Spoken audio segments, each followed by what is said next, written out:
Sa iyong palagay, kapatid, ano nga ba ang tamang edad para magkaroon ng seryosong relasyon? Ito na nga po ang inyong andaming mga kasagutan in fairness.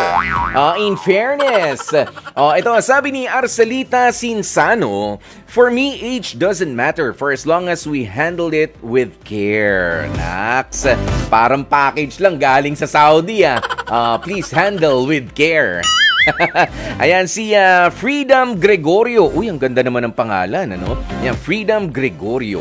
I'm 23 and my husband is 29 years old when we got married. Until now, we're still together. 6 years apart. Kita nyo naman. Medyo malayo-layo nga yung edad, ano? Pero pasok na pasok pa rin daw. Sila pa rin ang magkasama. Si Teresita Perfinian, sabi niya, para sa akin, kapag katapos na ng pag-aaral at merong stable job ka na at na-enjoy mo na rin siguro yung pagiging single mo. Sa panahon kasi natin ngayon, mahirap din yung pabigla-bigla. Hindi mo na maibabalik kung ano ang naging desisyon mo. Sa panahon pati ngayon, masarap muna yung maging single, walang sagabal. Have a blessed day everyone and keep safe. Ayan, ay, Teresita Perfinian, wala ka naman sinabing edad So, sige, basta enjoy na lang muna. Walay na lang muna nga edad, Ayan. Sandali, eto. Yung mga sagot na depende, ayoko, ayoko. Ayan, si Niza Paderes, sabi niya, pagka financially stable ka na, ang relasyon kasi hindi naman puro kinig lang yan Pagka nagkaanak na kayo, marami ng gastusin. Kaya i-enjoy ang single life. Huwag magmadali. Ayan, ang ibig sabihin nito, kahit tapos ka na sa pag-aaral, tapos ka na, meron ka ng stable na trabaho, meron ka ng ipon, hindi pa rin enough yun. Baka hindi ka pa naman nag-e-enjoy na, diba? Lumabas-labas, yung wala nakikialam sa oras mo, kung anong oras mo gusto magpahinga, diba? Yung ayaw mo pa na may ka-share sa higaan. Yung iba ganyan mag-aasawa na pero ayaw na may katabi. May gusto siya, yung kama niya, kanya lang. Ayan, si Abigail Enriquez, sabi niya, for as long as nasa legal age na kayo, then go for it. At dapat, matured na kayo mag-isip. For sure, your relationship will last longer. Ayan, dapat daw mature na mag-isip. Legit Seller Silvercrest, sabi niya, for me, 25 years old. Para matured na rin yung utak mo at para hindi mo na naiisip ang school mo and eventually may work ka na rin nun para pang-date. And to choose the right person for you. And then, pagka 30 pataas ka naman na, ayan, you get married na. Yun ang mga sagot ni Legit Seller Silvercrest, di ba?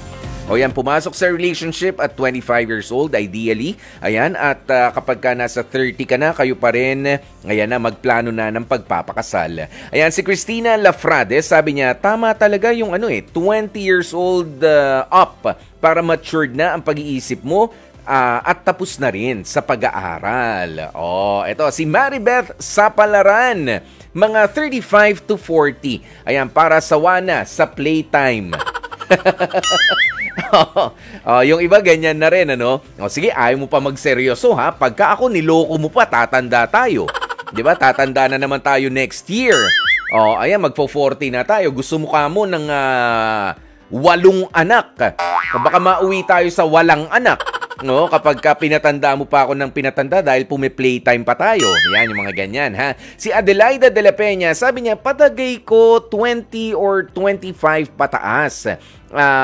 Kung dumarating, ayun yun.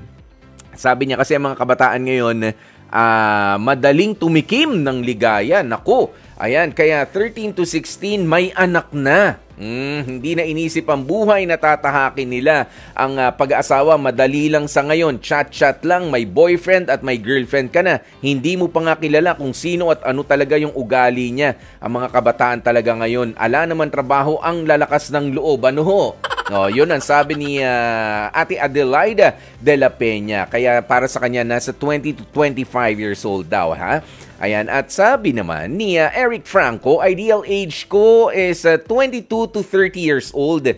Para mas mature na mas matured na mag-isip ang person. Pero kung sa sa paisi-isi lang kahit anong edad yan, basta may sinasandalan. O, yung paisi-isi lang sa buhay. O, yung merong tiyahin na nangingibang bansa. O kaya yung nanay o tatay na may magandang trabaho. O, yun, doon kumukuha ng lakas ng loob. Ano? Ayan, si Christina sabi niya, sa palagay ko, Kuya Poy, wala naman sa edad.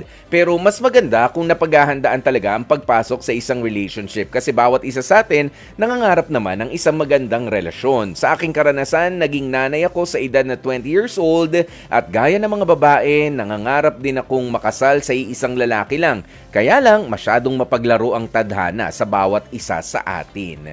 O, yun. Sabi ni Ruben Morales, kapag ka, makipagrelasyon ka ng seryosohan, kapag ka may trabaho ka na at ipon na para kung may mabuntis ka man, may pambuhay ka na.